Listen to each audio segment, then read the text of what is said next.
Hello my lovelies. So I thought I'd jump on and do a really quick video. I'm just off to work. I've got horses to treat today.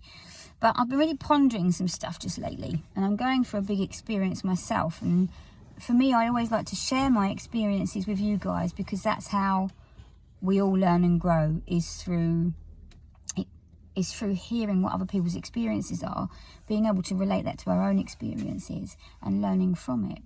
So one of the questions I've been thinking about lately is, how healthy are you? How healthy are you? You know, because I look, and a lot of the clients that I see or that come to me, that the first thing they say is, you know, I'm healthy, I eat healthy, I exercise, whatever. And yet they have a myriad of health conditions.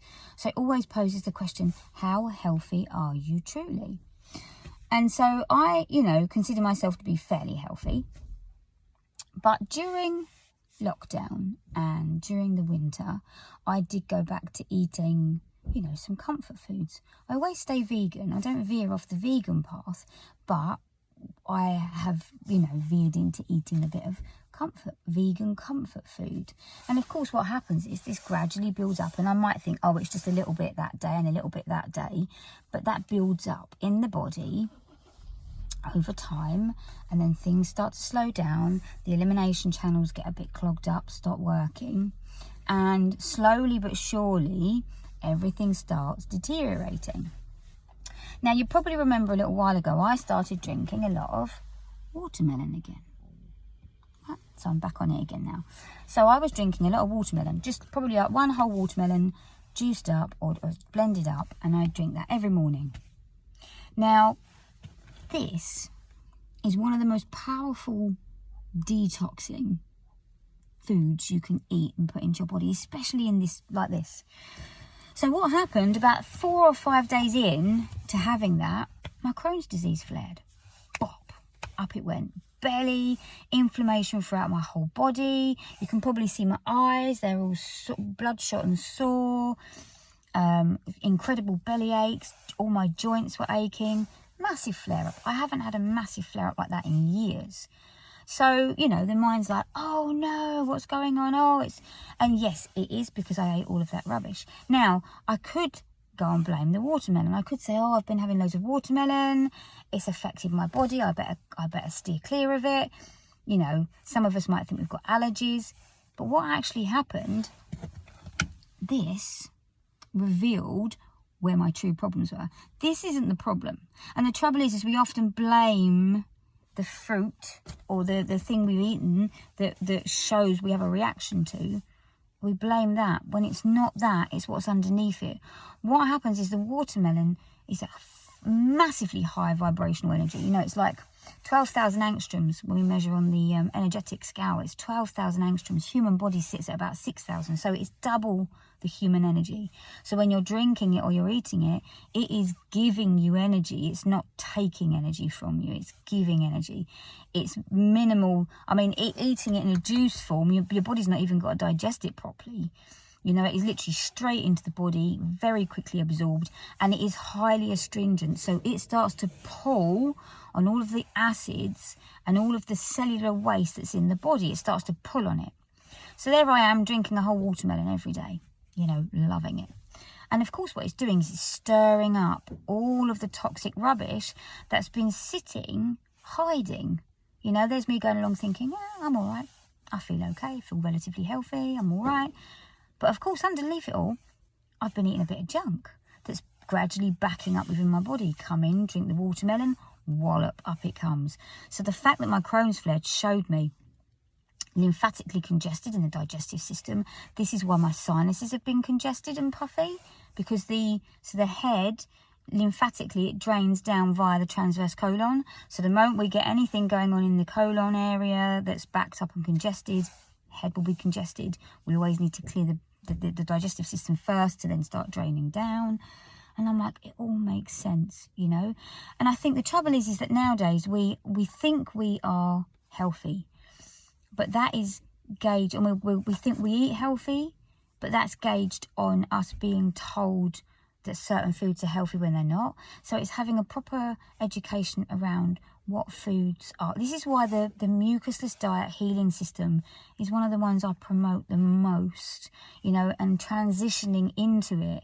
You haven't got to jump right in, but I really wish you all will read the book. I'll see if I can find like a PDF copy of it to put in the group, or if I can find, I'll put the Amazon link, or get it on Kindle if it's available. It's one of the ones I really recommend you read and try to look at transitioning your lifestyle into.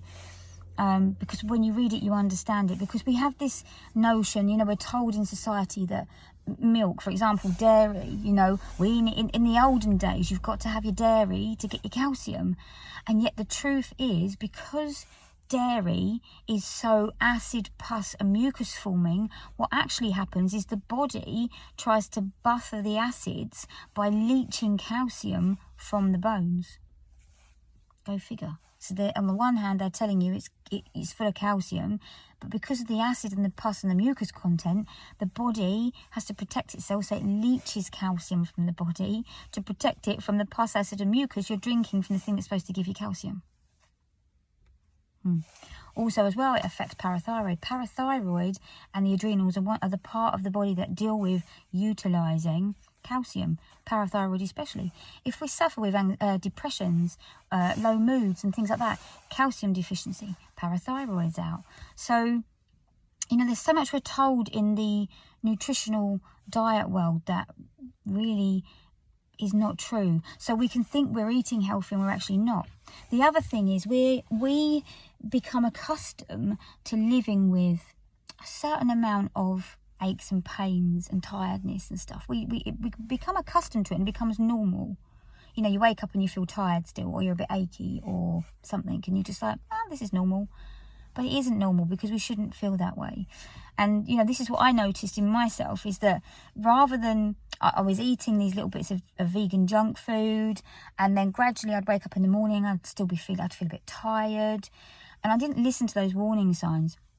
I think there was a lot of, you know, I've been dealing with a lot of emotional stuff at the moment as well, and we reach out and we comfort eat, the emotional, you know, wanting to comfort eat and stuff like that to try and you go into survival mode almost. And I remember waking up one day last week and, you know, my Crohn's was really bad. And I remember laying there and I felt wretched. And I was like, no way am I going back to living like this. I lived my life like that for years. You know, the majority of my life from the age of 16 until 38, 39 was lived like that. And I thought, there is no way I'm going back to that. So, you know, pain is a great motivator, because the moment I woke up and felt that, boom, my mindset changed. I've gone back to eating so flipping clean again. Yes, I'm still on the watermelon, because I will ride these detox waves that I'm going through. I'm not afraid of them. I know what they are. Is it uncomfortable? Absolutely. But do I know that there is something the other side of this wave that is absolutely worth going through what I'm going through now? Of course. You know, so my question to you guys is, really ponder this. How healthy am I truly? You know, and look at how you feel every day. Are there aches and pains? Is there tiredness? And it's not because the mind will go, yeah, but I'm tired because I didn't sleep. Okay, well, there's reasons why we didn't sleep. I'm tired because I've had such a busy day. Okay, but if we've got a lot of energy, we can cope with that and loads more. So rather than, if the mind comes in with excuses, notice that. But it's just asking, how healthy am I truly? What is my diet truly like? Am I willing to read the Mucusless Diet Healing System and look at transitioning? It doesn't have to be done over a month, 2 months. It can be done over years. I've been in this game for years now and I'm still transitioning, you know? So it's not looking at it and going, it's impossible, I can't go completely mucus free. No one is asking you to. All we're simply asking is read the book, look at the food list, and gradually start incorporating more of those life-giving foods and less of the life-taking foods into your diet, and gradually transition. So yeah, ponder that question. How healthy am I truly? Look at the diet, look at how you're feeling. Is there any tiredness? Is there aches and pains? Are there things you'd like to improve on? and then just comment. Let us know. Let me know where you're at, where you're feeling, what you'd like to improve. And then perhaps what we can do is together, we can perhaps start doing, all of us together can start integrating the mucusless diet healing system. Perhaps I can start doing some regular videos with you guys or lives so that we can integrate together into the mucusless diet healing system. Whatever level we're at, whether we're starting from meat, dairy, fish, grains, whether we're already vegan, doesn't matter. We can all do this together. But it feels like if we had that knowledge, all of us, about what foods truly do to us and what foods heal and what foods harm, you know, life can be so much better. I remember when I was completely mucus free and 95% fruit, you know, and raw, and I have never felt like as good as that ever. I mean, the energy levels were off the chart. I needed very little sleep because I literally had so much energy. And when I did sleep, I slept amazingly well in that short period of time. You know, and I could literally have a few hours sleep and be, bam, up, full, ready to go. My body didn't crave anything. So for me, I'm aiming to work back to that goal. Now, when you ask those questions of yourself today, how healthy am I truly? You know, what aches and pains do I feel? What am I feeling in the body? And what is my diet like? Then have a think about what you'd like to achieve. Not a big, unobtainable goal, but just look at the small steps. Well, actually, I'd like to cut out dairy. Okay, brilliant. Write that down. Put it in the comments. Let me know. And we can work towards it all together, you know? So, anyway, I'm going to drink my Powerhouse. Super revealing, super hydrating, full of goodness. And although I feel like rubbish, this little kiddie has revealed exactly where I need to heal. So I'm going to go and drink this. I'm going to go and treat a load of horses today. And I will catch up with you guys very soon. Have an amazing day. And I love you all very much. Bye-bye, lovelies.